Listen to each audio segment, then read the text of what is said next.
وعديان وحيابها تاجن مدوين كان دنبابة تاجنا وحان رواينا أن هل كان شركة مدحوينها فري وحاسس وجمع هذا علينا يا مركو هراء وزيرك يا وزارة ده وزير حجانك يا أجاسنك وزارة ده إيو علماء دي شرفت على هيدا لا شقين يسي يا إن الله أنت كقيب كشيء سو أباب شيء تبان تابسي هرجلسي شركة قيمها بدن آديات بان وجمع هذا علينا ويماتين waxaan rabaa inaan halkan ka ballan qaado shirka maadaama madaxweynuhu furay waxa la wixii ka soo baxay ee xukuumadda iyo dawladda ku aadanaa waxa la wixii madaxweynuhu u ballan qaaday maadaama aan anigu laanta fulinta aan hogaamiyo waxaan ballan qaadaynaa inaan fulinayno intaas kadib waqti badan ma hayo laakiin هذا البضن باي هاي مرات قاركود إن الشيء هو جعل الله علماء هرتوض وحاسكو سو كوبية دور قضب وكلية علماء والمعلمين والمربين وحيسو صاران أجيال كيل أركايبا وحوح برادد آد أبضن مركب بلشدان معلمين تيدا الصحة هل كان يفرديان waxaa marka u baahan haday daahirad soo baxdo daahiradaha soo baxday waxay u baahan tahay daraasiin waxa ugu horeeya marka la daraasinayo in la qiimeeyo waxaan filayaa maalmahan oo dhan waxaad ku jirteen inaad daahiradaas rogrogtaan maxaa soo baxay maxay sidan u noqotay maxaa keenay waxan isjiijida is-eedeeya xagga la isu rogrogo laakiin ugu dambaysta waxaa soo baxay mirahii hadda meeshan laga akhrinayay oo aadka u wanaagsanaa waana lagama maarmaan marka in muraajacadaas la sameeyo oo dib la isu eego oo la yiraahdo traagii dheeraa safarkii dheeraa ee dacwada iyo waxbarista maxaa qaldamay maxaa saxsamay maxaa keenay halkan aan maanta taaganahay maxaa keenay in magacii diinta islaamka in dadka lagu gowrgowraco oo dhibka intaad aragteen la eg lagu geysto natiijada isgaadheen waxaasoo dhan waxaad u samayseen waxay yihiin waad fasirteen waxa ay yihiin baad sheegteen waad ku mahadsantihiin cid walbaad la hadasheen waxay la tahay hadday jiraan dhaga wax maqlaya cid walba ama qaybaha kala duwan ee bulshada Soomaaliyeed bayaanka culimadu uu la hadlay waxaa la rabaa marka shacabka Soomaaliyeed aan ugu baaqayaa oo dawladdu ugu horeyso anagu ugu horeyno in aan dhagaha furno sidaas ay culimadu ay sheegeen ee bayaankooda ku xusan inaan qaadano waxa ay yiraahdeen iska daaya inaan ka fogaano waxa ay dhaheen sida yeelaya khayrka ay noo tilmaameenna inaan yeelo dhamaanteen waxaan filayaa aniga in culimadeenu ay ku guuleysatay inay diintan soo ilaaliso dalkana soo ilaaliso muddo dheer laakiin marka la rabo in loo yimaado dawladnimada waxaa la rabaa inaan dib isu qiimayno maxaan soo saarnay waa la dadaalay maxaa la soo saaray waan soo saarnay dad quraanka akhriya oo wanaagsan waxaan soo saarnay dad salaada ku fiican soonka ku fiican culimo ah qiimo badan waan soo saarnay laakiin ma laga yaabaa inaan soo saarnay oo aan wax barnay qof diinta islaamka yaqaana oo xajka taga oo salaad iyo soon kiisa aad u qiimo badan yahay oo hanti Ilaahay siiyay oo laakiin hantidiisa ku bixiya in dad kala laayo oo khawaarijta siiya hadda aad ka hadlayseen ma dhici kartaa inuu jiro ma dhici kartaa inuu jiro qof salaada safka hore ku tukada oo xajka iyo umrada taga oo hantidiisu xaraan tahay oo diin la baray oo diinta yaqaana ma dhici kartaa waxaan u baahanahay inaan isdhahnoon dib ugu noqono maxaan ku fayl garownay oo hadda laga bilaabo aan ogaano maxaa muhiim ah oo ay tahay inay tarbiyadeenu ay sal ka dhigato aniga waxa ay la tahay dhowr shay baa muhiim ah inay tarbiyada qaybtira rabo ka imo tashkiilaadka hadda la sheegay ee laga kala yimid iyo xarakaadka iyo jamaacadka laga kala yimid meesha la arkaba laga kala yimaado laakiin aniga waxaan qabaa in lagu heshiiyo natiijada la soo saarayo ee qofka Soomaaliga soo saarayno ama jaamacad ha ka soo baxo ama jaamic ha ka soo baxo labadaba midku rababa ha ka soo barto laakiin qofka Soomaaliga ah markii uu wax soo barto waxaan qabaa aniga in dhowr shay ay laga maarmaan tahay in laga helo kow marka laga tago inuu qof muslima oo aqeedadiisa iyo akhlaaqdiisa iyo dhaqankiisu ay wanaagsan yihiin marka laga reebo qofka Soomaaliga waa in uu noqdaa qof dadka la noolaan kara bulsho wada noolaan kartaan u baahanahay bulsho wada noolaan karta ayaan u baahanahay oo ayadu qofku Soomaaliga waa inuu la noolaan karo qofka waa inuu sidii bari dhacday oo anaga nagu dhacday uusan baabuurka kaga degayn buur cidla hadii hees la daaro hees ma nishiido hadii la daaro oo laakiin dhug wax ka yiraahdaa idaji anu waan degayaa meel cidla kaligiis inuu ku degayn dadka la noolaan karo xogaa iska dhageysan kara xataa ma nooca daaye bini'aadamku la noolaan kara la rabaa marka kaas waa qodob dadka kalena waa inuu la noolaan karo yani ar-ra'yi war-ra'yi al-aakhar waa inuu ogol yahay in la iskhilaafi karo haddana la wada joogi karo la wada noolaan karo oo uusan dhahayn haddii mar la khilaafo yani wixii black and white ama waa inuu wax cadaado ama inuu madoobaado qofka noocaas tarbiyada noocaas waxaan qabaa inayna jaamicna ka soo bixin jaamacadna ka soo bixin dhibaatooyinka ina qabsaday bayna ka mid tahay oo soo baxday qofku black and white haddaadan adiga ii ekayn diinta ma haysatid ama si la rabay ma haysatid waa inaad aniga ii ekaato shakligayga u ekaato sidaan ahay ahaato noocaan ahay waa inaad ahaato saan u fakiray waa inaad u fakarto haddaada saa ahayn caqiidadaadu way khaldan tahay adigu waad khaldan tahay wax oo dhan baa kaa khaldan mas'aladaas waxaan qabaa in lagu baraarugo oo culimadu ku baraarugto loo sheego dadka in waxyaabaha qaarkood la isku khilaafi karo ra'yi war-ra'yi al-aakhar kale weligiis inuu soo jiray taas waa qodobka kale ee muhiimka waxaa waaye waa inaan soo saarno qof aan nidaam diid ahayn nidaamka waa inuu qofku ogol yahay waa in la xukumi karo waxna xukumi karo waa in qaanuunka uu ilaalinayo laakiin markii arday la ahaayo banaanadaas la joogayo u qoran tahay masalan in la imaado 10 habeenimo wax ka dambeeyo aysan jirin waa inuusan Soomaali kaliya uusan iska imaanin 11 aniga way ogyihiin dadka aad baad u wada garanaysaa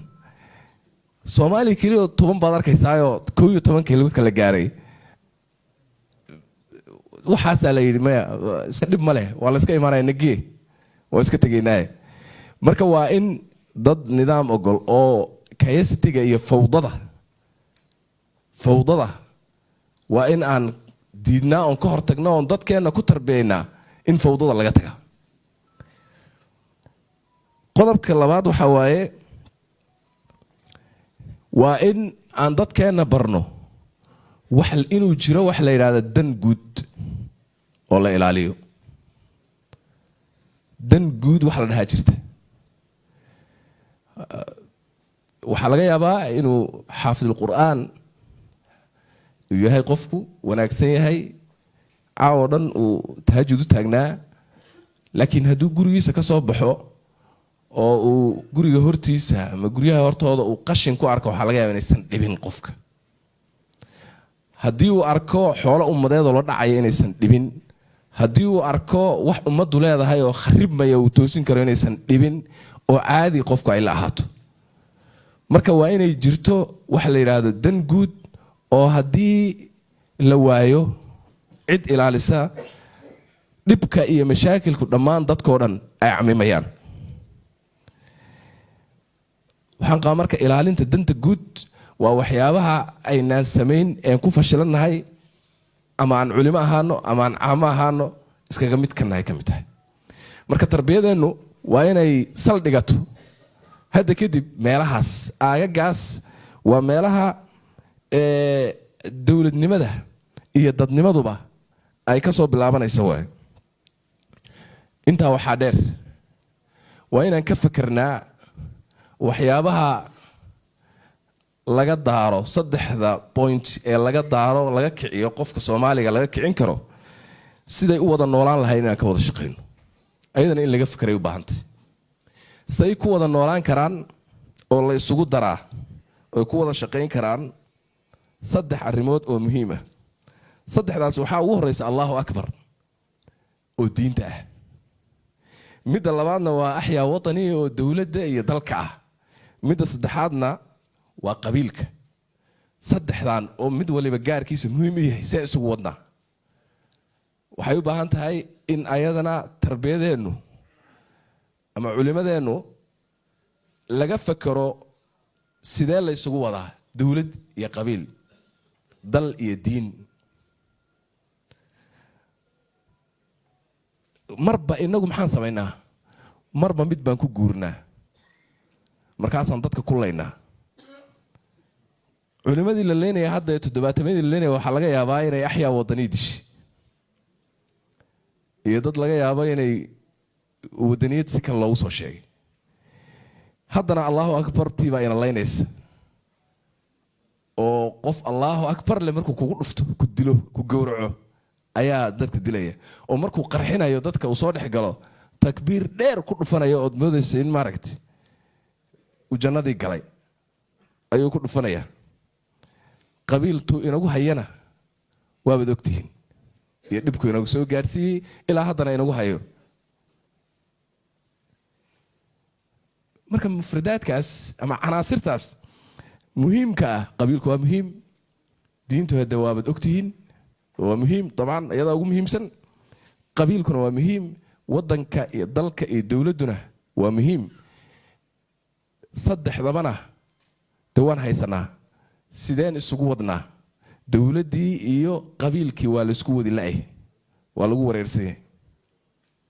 hab la isugu wada laay waa ogtihiin siyaasadda say u qasayso dawladda say u qasayso competency-ga iyo xataa qiimihii wadanku uu yeelan lahaa qabiilku uu hortaagay dhibaata ayuu ku hayaa dalka tuuga lama cayrin karo haddii la cayriyo saf baa la soo gelayaa odaygii iyo sheekhii iyo xildhibaankii iyo wasiirkii kulligood way difaacayaan tuuga caadi bay u difaacayaan xataa hadduu shabaab yahay way difaacayaan waa ogtihiin annagaa dirsanay oo shabaabku noogu diray hadda waa ogtihiin wax ka socda hadda meelahaas la qabtay annaga adeer dirsanay waxaan dhahnay shabaabku noogu dhex jiro maxaan ku dhahaa dadka nooga soo qaqabo waxaasaan dhahnay haddana ayakii buu leynayaa markuu soo galo isqarxinayaa marka culayskaasaa jira inaan marka isku dhex wadno ayaan u baahannahay canaasirtaas way isku fashilmeen waan isku wadi la'nahay tab aan isugu wadno inaan hello waaye maadaama halkan ay yihiin dadkii murabbiinta dadka tarbiyanayay waa inaan helnaa dad Allahu Akbar tooda rumaysanaya diintooda oo ku dhagan qabiilna ah oo qabiilka Ilaahay dadka dhaliyay wadaniyiin ah dalkoodana jecel mid walbana ka kale inuusan ku xadgudbin oo qabiilku meel buu leeyahay meeshiisa inuusan soo dhaafin oo halkiisa lagu hayo diintuna waa diintaas de qofkii dawladdii iyo noloshii iyo dhammaan wixii oo dhan hagaysa laakiin waa in aan lagu xadgudbin oo waa meesha hadda la leeyahay dawladdu ha ka ilaalisee uusan intuu qof iska imaado meesha rabo uusan u jeedin waddanka dalka in la jeclaysiiyaan u baahannahay dawladda in dadka la jeclaysiiyaan u baahannahay waxaan u baahannahay in dadkeenu ogaadno oo la baro dawlad la'aan inaan dal jiraynin dalla inuusan jirayn dawlad la'aan diinna inaan la haysan karin la habayn karin la noolaan karin dawlad iyo dal la'aan sidaa darteed waa in dawladnimada iyo dalka dadka la jeclaysiiyo waay oo ay tarbiyada gasho masaajidka ka soo masaajidka inay gasho waay waa la sheegaa oo mar walba de waa la akhriyaa nabiga calayhi salaatu wasalaam uu jeclaa maka markuu kasii baxay sideen uu yidhi dhammaan intaasoo dhan waa la fasiraa laakiin markaad u noqoto caalamka oo practicalka markaad timaado iyo camaliga waxaa kuu soo baxaysa tarbiyadeennu inay meelahaas ay dhabandhuuqo ka leedahay ama aysan si fiican maaragtay isula sinayn meeshaas ma sinno marka waxaan u baahannahay in canaasirtaas ay culimmadeenu dib u eegaan haddii ilaahay idhaahdo midka ugu wanaagsan oon qabo aan marka kusoo gabagabaynayo oo aan kastoon soo sheegay waxaa weeye dadkeenna oo dib u heshiiya oo soomaali heshiisa oo hadda annaga xukuumadda noo ah ama madaxweynaha halkudhagga ugu weyn ee uu la yimid ah soomaali heshiisa dunidan heshiis la ah waxay ka bilaabanaysaa maantay ka bilaabatay waa markii iigu horreysay oon arko culimmada iyadoo tashkiilaadkoodan kala duwan iyo jamaacaadkoodan kala duwan oo saan isula fadhiya oo bayaan isla soo saaraya oo sidaan u kaftamaya oo sidaan u wada hadlaya waa markii koowaad oo aniga aan arko waay sidaa darteed waa horumar waana bogaadinaynaa waxaan rajaynayaa halkan ay ka bilaabatay waa in wax la wada yeeshaa oo masaajidda la wada yeeshaa oo dhib ma leh masaajidkaad joogto inuu ka istaago nin kale oo jamaaco kale ka yimid oo deedna weliba fikirkiisa uu ka sheego wax dhiba ma leh iska dhegayso ogolow in lagula nool yahay ogolow in lagu khilaafsan yahay ogolow aragtidiisa ha jeetiyo adigana isku nab waxoogaa isku xaji iska dhegayso laakiin ha la ogolaado masaajidda in la wada yeesho oo la wada isticmaalaha la yeesho oo ilaahay baa iska leh masaajidde sheekhanina ra'yigiisu ka jeedsanayaaye waxaa waaye ogolow in aad dhegaysato wax aadan raalli ka wada ahayn ogolow masaajidda marka in la wada yeesho waaye in la joojiyo waaye in culimmadu ay yacni waxaana soo martay oo deed iska garanaysaan laami laba masjid oo u dhaxaysa laami baa u dhexeeya labada masjid marka way is dhagaysanayaan labada sheekh mawlid buu ka hadlaya marka kan halkan buu ka hadlaya wuxuu sheegay waa beentii kii kale uu dhagaysanaya kaas wuxuu sheegay waa beentii dad fara badan ma meeshii taagay laamigii ka buuxan dadkii way dhagaysanayaan labadii way dhagaysanayaan waxaan rabnaa daahirtaas baa waxaan mashaakilaadka waxyaabaha keenay ay ka mid tahay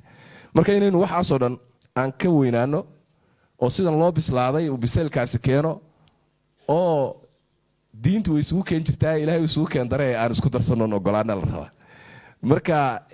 intaas ayaan dhihi lahaa meeshan ay ka bilaabatay waana la guulaystay runtii gabagabaduna waxaa weeye waasaad sheegteen cadow maan la dagaalamaynaa cadowgaasna waad sheegteen waad ku mahadsan tihiin waad caddayseen wax ay yihiin waa khawaarij